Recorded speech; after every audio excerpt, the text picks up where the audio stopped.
Hello ladies and gentlemen, my name of course is 24Oscarr and welcome back to another analysis video. It's been a while since I done one. I was thinking of doing one before the end of the year. So this one is going to be a AAA rant on why modern video games and why modern game developers are a bunch of soulless morons. I also mentioned it a bit in my previous video if you want to watch it afterwards. So take this as a continuation, a part 2.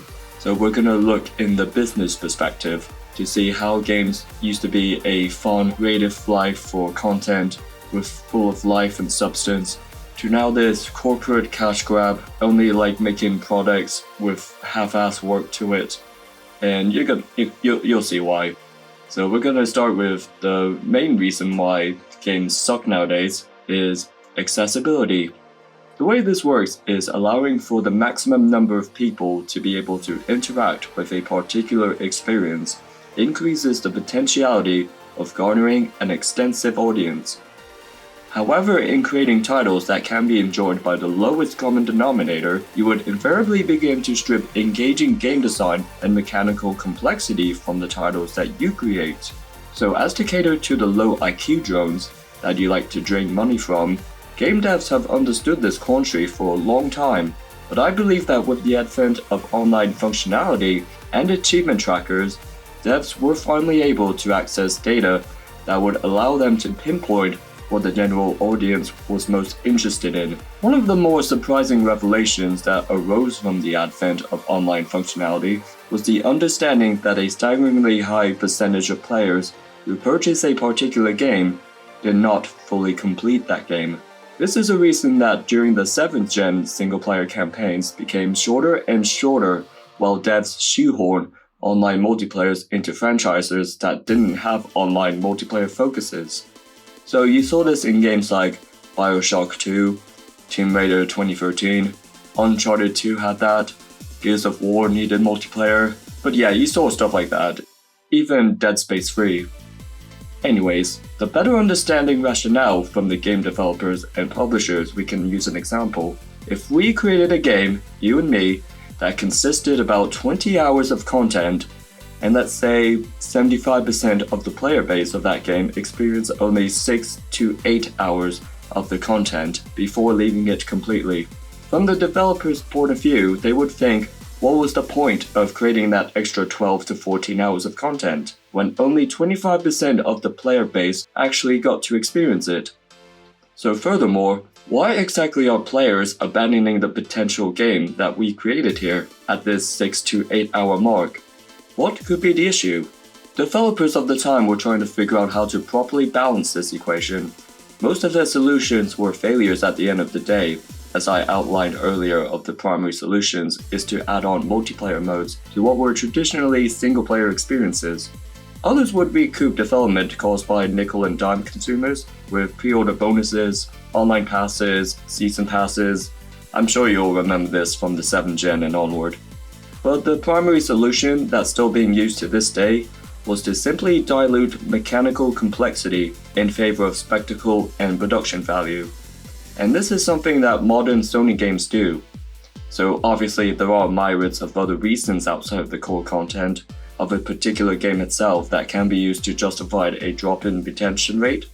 But the issue is that developers of the time found that the difficulty spikes within these video games caused sharp drop-offs in the player base.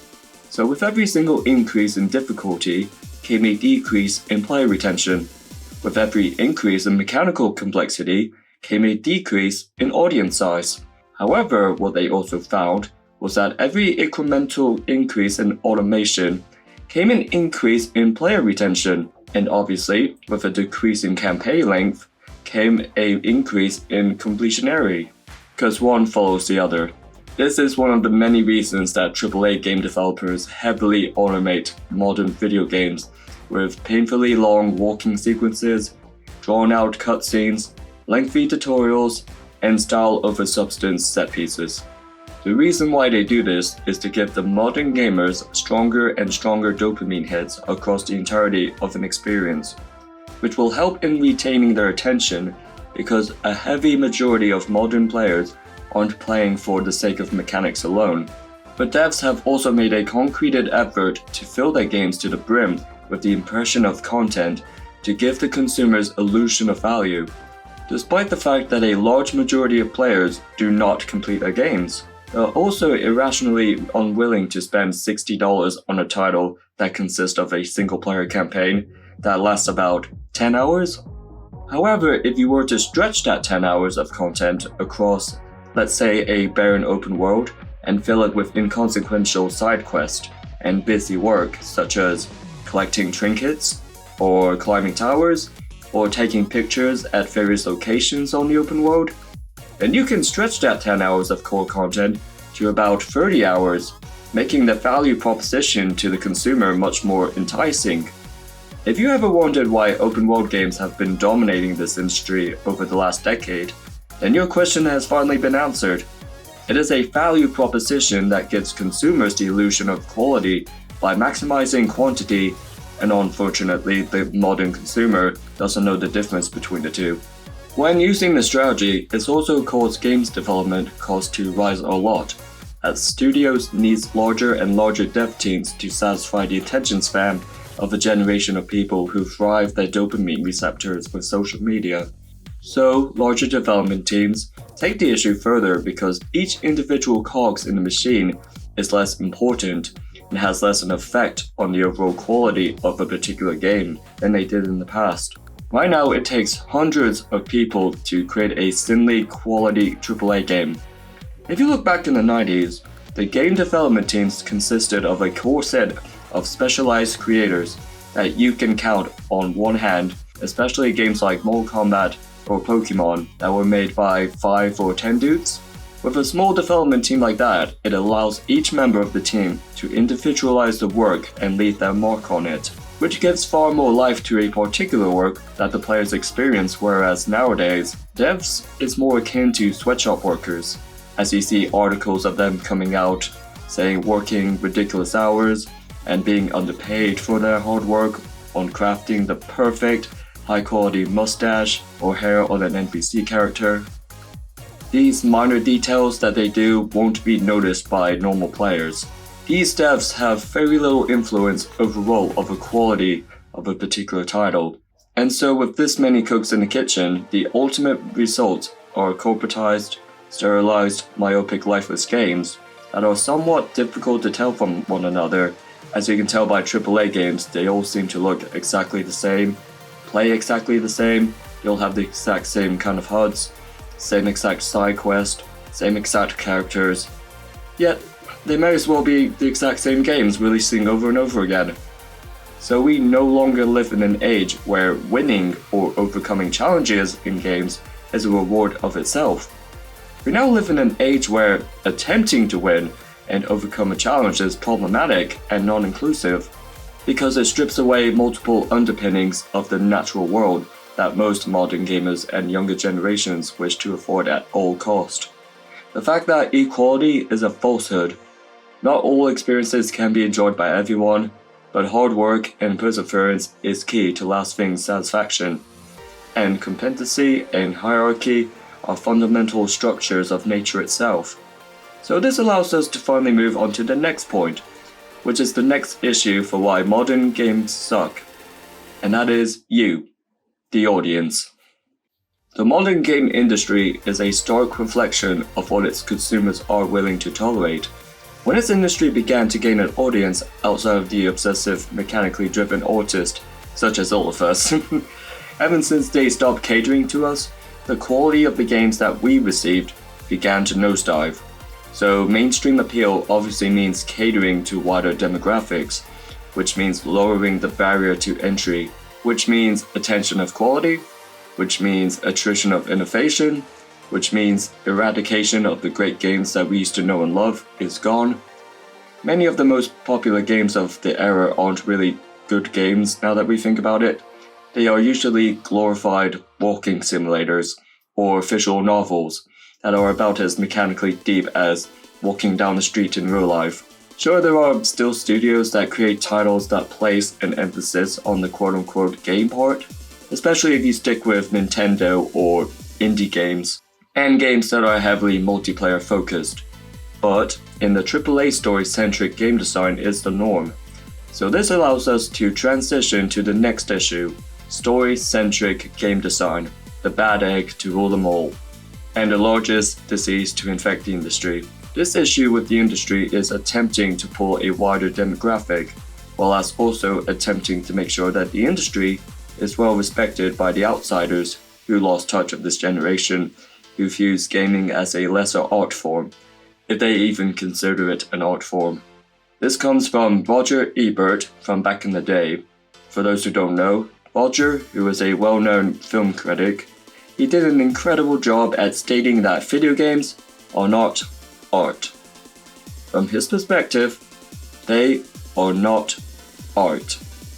So this caused an incredible amount of salt to flow and wound the gamers and the industry, thinking it's nothing but childish entertainment, and basically told the gaming media of the time to grow up.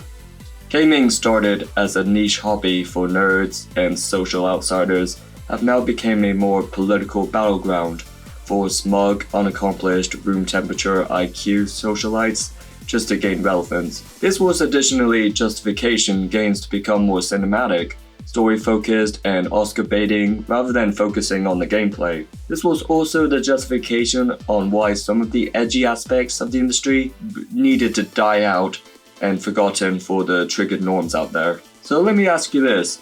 Did your favorite game series involve big anime titties? So let me ask you this. Did your favorite game series involve big titties that made your pants uncomfortably tight?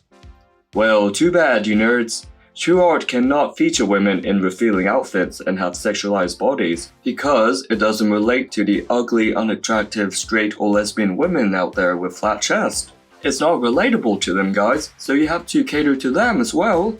Did you guys enjoy playing as big, buff, muscular leading characters with a shoot first, ask questions later mindset of conflicts? Well, too bad, nerds. Toxic masculinity and dumb over-the-top action isn't art. Don't you want to be perceived as a serious medium that can sit beside film literature and culture? Don't you want to follow Roger Ebert's approval, you bigots? Why don't you want Daddy Ebert's approval? So, do you enjoy good narratives that will feature a binary morality that presents an unwilling strength and will? Well, too bad, nerds. Don't you know that morality is grey and everyone is a hero in their own story and high art? So this took us from the groundbreaking pieces of media such as Halo, Devil May Cry, Ninja Gaiden, Metal Gear Solid, Final Fantasy, Resident Evil, Doom, just to name a few, to celebrating soulless indicative pieces of increment such as Last of Us 1 and 2, Sony's God of War, Red Dead Redemption 2, yeah, I'm putting it there, Cyberpunk, Uncharted 4, Starfield, The Witcher games, even Insomniac's Spider-Man 1 and 2, yeah, I said it, fight me. So, what's happening to gaming is the same thing that's been happening to other pieces of media. From music to film to literature, we have allowed social parasites to erode objective standards into the modern consciousness. Because of them, they say most AAA games made in the West are the equivalent to the Mona Lisa and claim it to be a masterpiece. The reason why we can't have upright characters or anti-heroic characters is because, did you guys know, and this is gonna blow your minds, so I need you guys to hear this. Did you know that killing is wrong and revenge is bad? I'm sure you're just as shocked as I am. Killing is wrong and revenge is bad. Genius. Move thy the masterpiece of Last of Us 2.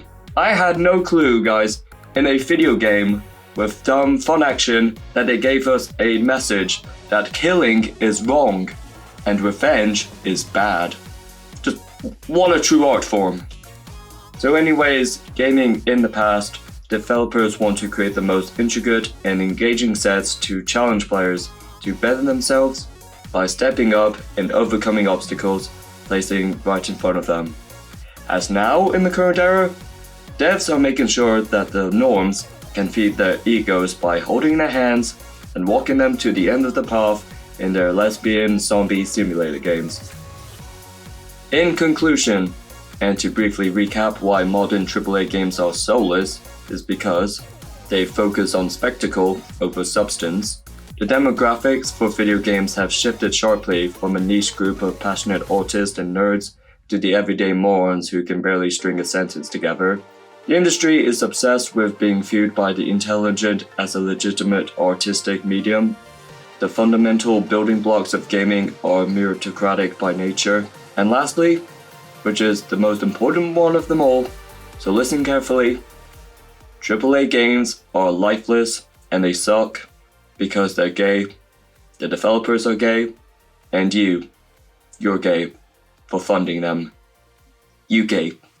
And thus ends my rant. I hope you guys enjoyed this video. Thank you so much for sticking to the end, just hearing me complain. I want to hear from you. You think I'm thinking too much of this? Am I being too cynical of modern gaming? Am I right or wrong? Let me know. Let's have a discussion in the comments below. My name is 24Oscarr, and hope you all have a good day. See ya.